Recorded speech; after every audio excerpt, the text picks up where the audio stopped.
Ces orages-là, de Sandrine Colette. Lu par Marie Bouvet. 4 poissons rouges et demi. C'est tout. Clémence ne possède rien de plus. Elle a changé de maison, changé de travail aussi. Partie sans laisser de traces. Mais on laisse toujours des traces en disparaissant. De celles que savent renifler les traqueurs. L'odeur de la peur et de la hâte. Les piétinements dans l'affolement. Les courants d'air. Elle a tout essuyé, tout nettoyé. Au mieux. Merde. Elle sait que ça ne suffit pas, de faire au mieux. Il faut que ce soit parfait. Sinon... Sinon quoi? Un mélange d'angoisse et de colère lui donne des frissons. C'est comme si sa tête se mettait en court-circuit pour ne pas dire son nom, ne pas convoquer son image. Comme si elle avait dressé un mur invisible entre elle et lui. Mais il est là, tout le temps. Celui qu'elle a quitté. Celui auquel elle échappe. Thomas? Tremblement. Thomas? Mal au cœur. Thomas? Vertige, sueur, vision trouble. Clémence n'est pas partie. Elle s'est enfuie. Loin. Enfin, pas si loin.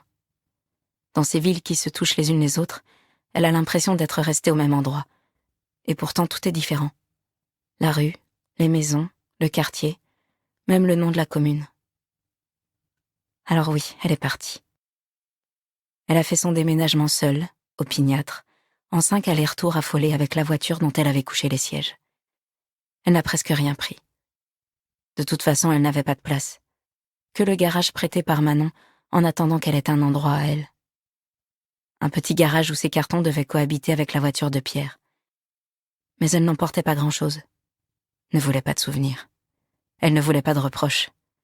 Et surtout, elle avait tellement peur que Thomas la surprenne avant qu'elle ait fini, avant qu'elle ait filé pour de bon.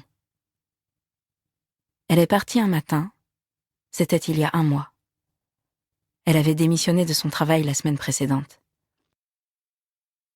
Pendant 3 jours, elle a fait semblant d'aller à la boulangerie, comme d'habitude, pour que Thomas ne se doute de rien. Elle est partie un matin, elle avait déjà signé le bail pour sa bicoque. Elle savait que ça allait venir. 1 semaine, 1 dizaine de jours tout au plus chez cette cousine convaincue par Manon. Manon qui n'en finissait pas. Manon qui ne se le pardonnait pas. Elle lui disait presque chaque soir au téléphone, à mi-voix. « Je me répète, mais je suis tellement désolée. » Clémence souriait. « Oui, tu te répètes. Je suis toujours désolée. Ça n'est pas ta faute, Manon. C'est un de tes collègues. Tu ne pouvais pas savoir comment il était en vrai. Je le trouvais bien, je pensais que lui et toi, eh bien voilà. Lui et moi. Mais tu n'y es pour rien. Tu ne m'as pas forcé, pas menacé, je t'assure. » Le petit rire embarrassé de Manon, un reniflement. « Excuse-moi, c'est moi qui me plains en plus. » « C'est bon. D'accord. On se voit bientôt ?» À la maison, chez lui, Clémence n'avait rien préparé. Aucune affaire, aucun signe. S'il devinait, elle était morte. Alors elle n'a rien dit. Rien de rien. Cela ressemblait à un jeu et bon sang. Ce n'en était pas un du tout. La veille de son départ, elle a même été plus joyeuse que d'habitude, lui semble-t-il. Et elle s'est raidie d'un coup quand il a coulé vers elle cet effrayant regard inquisiteur. Il pouvait tout comprendre, tout sentir. Elle est redevenue morose et transparente. Elle avait cette unique journée pour tout empaqueter et tout enlever, après avoir pris son vélo comme si elle allait travailler et fait le tour du quartier en attendant que Thomas s'en aille. Revenir, avec dans le ventre cette peur panique qu'il rentre plus tôt. Il n'y avait pas de raison. Mais ses intuitions dont il avait le secret. Ses soudainetés qu'elle n'avait jamais su prévenir. Ses irrationalités. Ses pièges. Chaque pas dans l'escalier, chaque bruit dans l'immeuble l'avait tétanisée ce jour-là. À 15h, elle avait fini. La sueur lui coulait sur les tempes et dans le dos, et ce n'était pas la chaleur.